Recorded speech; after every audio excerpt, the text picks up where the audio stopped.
আমাদের ইনফরমেশন আছে যে এই রাস্তা দিয়ে মাদক পাচার হবে। আমাদের খুব সতর্ক থাকতে হবে যাতে কোনোভাবে মাদক পাচারকারী এই রাস্তা দিয়ে না যেতে পারে।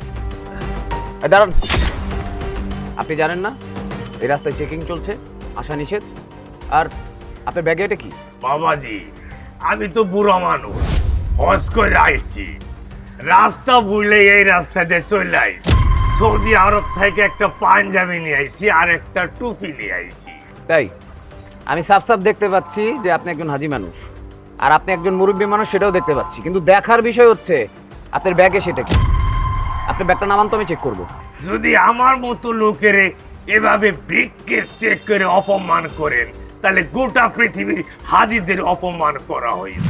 স্যার, আমারও মনে হচ্ছে ওনাকে চেক করাটা ঠিক হবে না। উনি হাজি মানুষ, ওনাকে কেন চেক করব? ওনাকে ছেড়ে দিই আমরা। আপনি চুপ করুন। উনি কি আপনার